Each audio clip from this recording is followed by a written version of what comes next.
Minsan ang patulog na ang 4 na magkakapatid na lalaki sa kanilang silid sa tahanan nila sa Tennessee. Nakarinig sila ng tila ba pagngat-ngat sa dingding sa kama na hinihigaan nila. Kaya naman ang 2 panganay ay agad na bumangon upang alamin ang pinanggagalingan ng tunog ng pagngat-ngat. Ngunit sa pagtapak nila sa sahig, bigla na lamang ang tunog ay nawala. Sa pag-i-inspeksyon nila, tila ba wala naman sila na nakita. Kaya ito ay kalaunan ay binaliwala na lamang nila. Sa pagpikit ng kanilang mata at pagsara ng ilaw nila, ang tunog ng pagngat-ngat ay mas malakas na at tila ba mas sinasadya na. Lingid sa kanilang kaalaman, umpisa lamang pala ito ng 1 taon pagmumulto o pamamaligno sa tahanan ng buong pamilya. Kilala ang kwentong ito sa Amerika bilang ang tunay na kwento ng Bell Witch Hunting. Ang naitala na ang pinaka-naidokumento at ang pinaka-nakakatakot na totoong kwento ng maligno o ng multo. Nang taong 1804, isang Ginoo na nagngangalang John Bell ang nagdesisyon na ilipat na ang lumalaki na pamilya. Ito ay sa mas malaki na lupain na. Kaya naman kasama ang may bahay nito na si Lucy at ang 6 na supling nila. Sila ay nag-alsa balutan upang sa Tennessee ay lumipat na. Malawak ito at higit sa lahat napakalapit nito sa ilog na pula. Ilang na lugar ang Robertson County. Doon ay iilan lamang ang nakatira bukod sa kanilang bagong lipat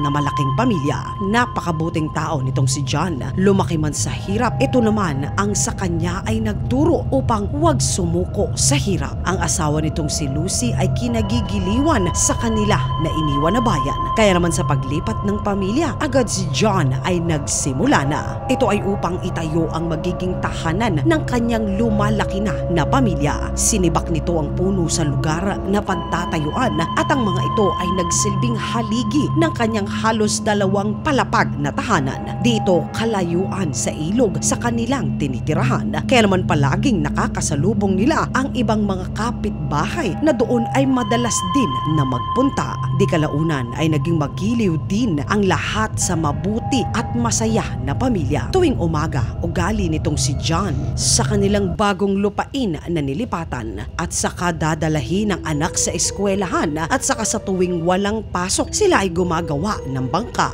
upang kanilang sakyan sa pagtawid sa ilog papunta sa kabilang bayan. Ito ay upang ihatid ang bunga ng kanilang tinatanim sa kanilang malawak na lupain. 3 pa ang nadagdag sa mga anak ni John at Lucy, kaya naman 9 na magkakapatid ang pinalalaki ng pamilya. Nagsimula ng magsipag-asawa ang mas matatandang anak ng mag-asawa. Ang iba naman ay nagtayo na ng sariling bahay nila malapit lang din sa lugar na orihinal na bahay nila. 13 taon matapos ang masayang pamumuhay, unang naranasan ng ama ng pamilya ang unang pagpaparamdam na karanasan niya. Katulad ng dati, naglalakad-lakad itong si John sa kanyang malawak na maisan nang makita nito ang isang napakalaki at kakaibang itsura na aso. Ito ay nakaupo lamang sa kanyang taniman na maisan. Normal na makakita ng aso sa pamayanan nila, ngunit iba talaga ang asong ito. Tila ba bali-bali ang buto nito at pinili lamang na pagkabit-kabitin ang mga ito.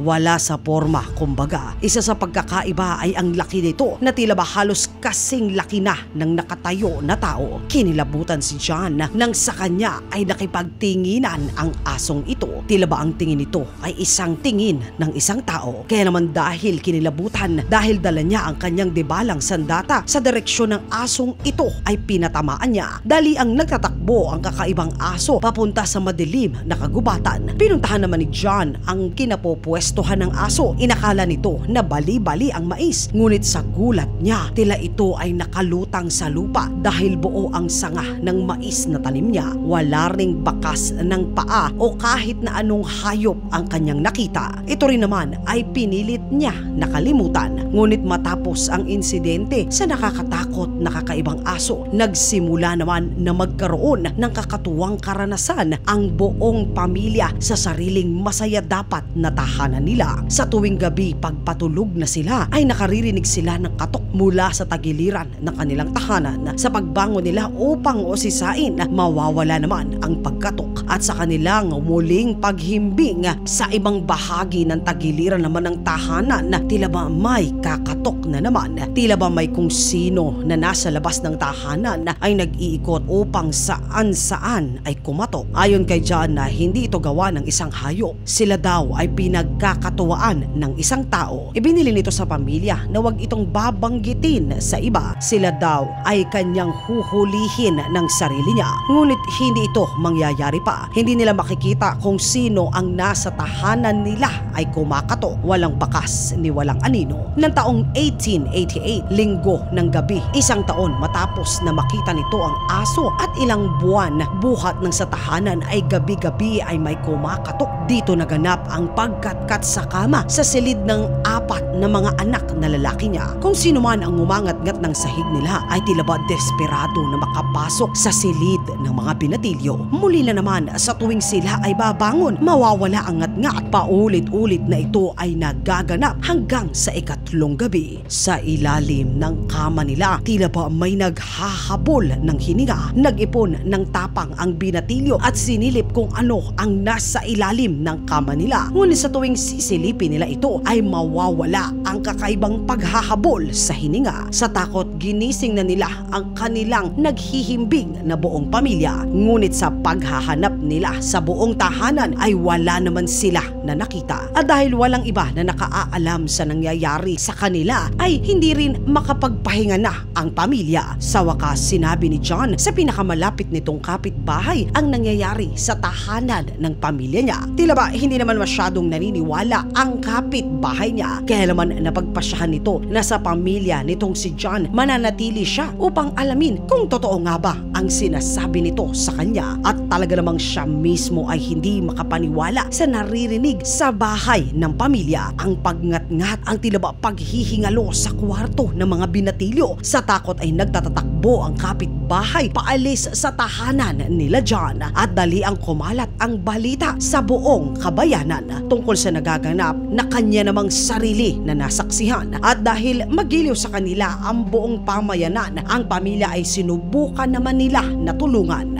Babantayan nila ang tahanan nila John upang malaman ang pinanggagalingan ng mga kaganapan na hindi nakapagpapatahimik sa pamilya. Inakala nila na dahil sa dami ng tao sa bahay ay maitataboy nito ang kung anuman ang gumagambala kay John. Ngunit mali ang lahat ng pag-aakala nila. Kahit gaano karami o kahit sino pa ang nasa tahanan, ang pangbubulahaw sa pamilya ay nagtuloy-tuloy lang. Iba-iba rin ang kwento na inakala nila na nangyayari sa pamilya. Ni isa sa kanila ay wala naman na napatunayan. Dumating pa na ang bawat isa sa kanila ay binabantayan ang isa't isa dahil ang isa't isa ay pinaghihinalaan nila na may kinalaman sa panggugulo ng pamilya. Nagpatuloy ang kaganapang ito ng ilan pa na mga buwan. Dahan-dahan napapansin nila na itong si John kung noon ay taimtim ito kung makinig at tumingin sa kausap niya. Iba na ang John na kaharap nila. Paminsan bigla na lamang itong natutulala. Dilat na dilat ang mga mata at sa kawalan panay ang kanyang sulyap at saka bigla na lamang tila ang mukha niya ay nanginginig-nginig pa hanggang sa nangangatal na siya at bigla na lamang iiwan ng walang sabi-sabi ang kausap niya. Uuwi ito sa bahay nila, uupo sa kama nilang mag-asawa at ilang oras ito na nakatulala. Hindi ito kumakain o kahit pa umiinom. Talaga namang naapektuhan ng matindi ang pamilya.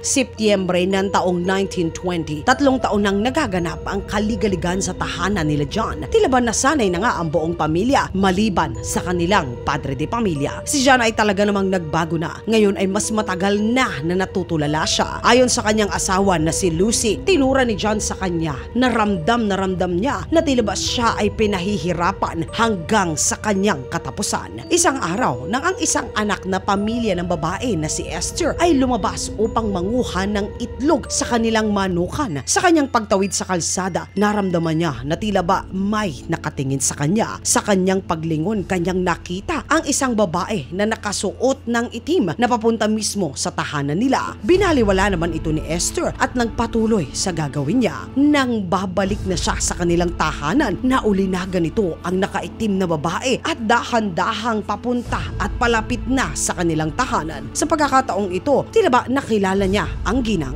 Isa ito sa kanyang kapitbahay. Kinawayan niya ito, ngunit hindi naman siya pinansin nito at nagpatuloy sa paglalakad palapit sa tahanan nila. Paulit-ulit na tinawag niya ang ginang, ngunit paulit-ulit na siya din ay hindi nito pinapansin. Wala namang ibang tao sa lugar, siya lamang at ang ginang na nakaitim. Nagmamadali itong si Esther upang maglakad upang malapitan niya ang sinasabing nakaitim na kapitbahay nila. Bigla na lamang nang siya ay papalapit na, biglang inalis ng babae ang kanyang itim na belo. Nalugay ang mahabang itim na buhok nito. Sa pagkakataong ito, si Esther ay nakatingin pa rin, nag-iisip kung ano nga ba ang nakikita niya na nangyayari. Iwinagwag ng babae ang buhok nito at tinatangka na tila ba ito ay suklayin. Nang lalapitan na siya ni Esther, ay nagmamadali rin ito na tila ba sinusuklay ng kamay niya ang mahabang itim na buhok niya. Ngunit sa takot ni Esther, napagtanto niya na hindi sinusuklay ng babae ang buhok niya. Sinasabunutan, binubunot nito ang sariling buhok niya. Doon malinaw na naulinagan ni Esther sa lupa ang kalat-kalat na buhok na binubunot nito mula sa ulunan niya. Sa takot ng dalaga, napatakbo ito pabalik sa bahay nila at tinawag niya ang isa pa sa kapatid niya upang isumbong ang kanya na nakita. Sa pagtingin nila sa bintana, nagtama ang paningin ng kanilang mga mata.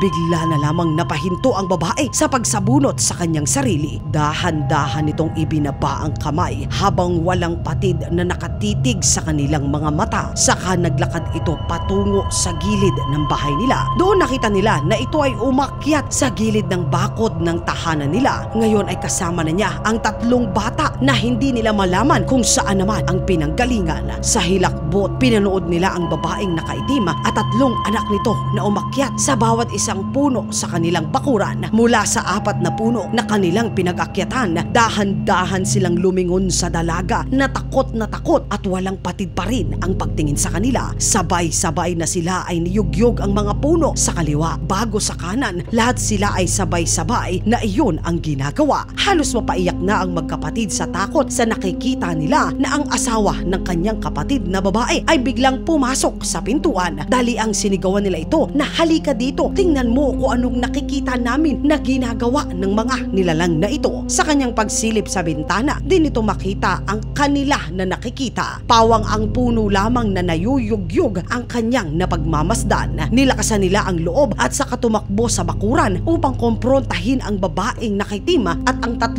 tila ba mga anak nito. Ngunit sa kanilang paglabas sa pintuan, wala na doon ang tila ba maligno na sa kanila ay nanggugulo. Matapos ang insidenteng ito, si John ay kasama ang kanyang isang anak na lalaki at naglalakad-lakad sa kanilang taniman. Bigla na lamang itong si John ay nag-iiwas at tinakpan ang kanyang muka. Tila ba pinoprotektahan nito ang sarili mula sa kanya ay umaatake. Walang sabi-sabi na tila ba dahan-dahan na nababali ang katawan nito, nawawala at nababali ang mga buto nito. Sa takot ay ninais nitong hilahin palayo ang ama, ngunit isang matinding sigaw ang nakapagpatigil sa kanya. Sa isang malakas at nakakikilabot na palahaw, tumigil at bumalik sa dati ang hugis ng kanyang ama. Nang muling lingunin ng anak ang ama, nakita nito na umiiyak itong si John at pabulong na sinabi sa kanya, kakaunti na lamang ang aking panahon. At ang dalawa ay tahimik na bumalik sa tahanan ng pamilya. Si John ay dumiretso at natulog na. Matapos kinabukasan, 20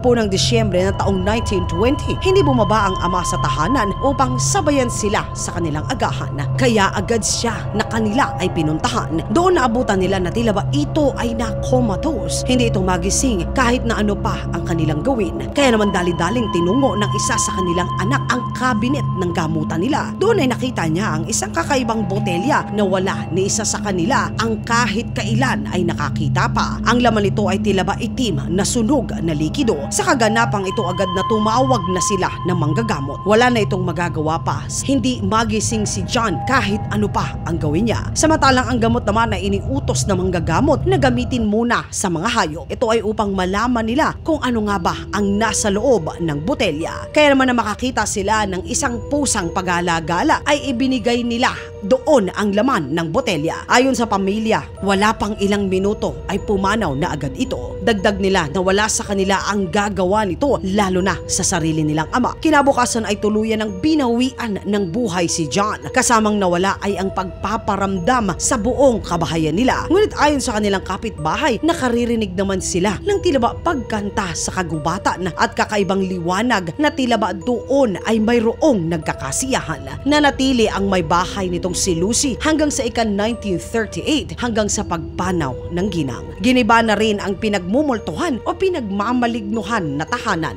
Nang ito ay gibain, doon nila natuklasan na sa ilalim pala ng tahanan ng pamilya nitong si John ay may kuweba na nakatago. Malamang ayon sa mga tao na doon nakatira ang maligno o multo na gumambala sa pamilya at ang kumuha kay John. Mga katinagalog ko, sa tingin ba ninyo nilason ba, maligno ba o multo ba ang nagambala ng pamilya? Ngunit kung ito ay totoo, bakit inabot ng 13 taon bago nila naranasan o may kinalaman dito ng patamaan ni John ang nakita nito sa kanyang maisan? Isulat po ang inyong sagot sa comment section sa ilalim. Excited na po ako na ito ay basahin. Maraming salamat po mga katinagalog ko sa pagsama ninyo sa segment natin sa araw na ito.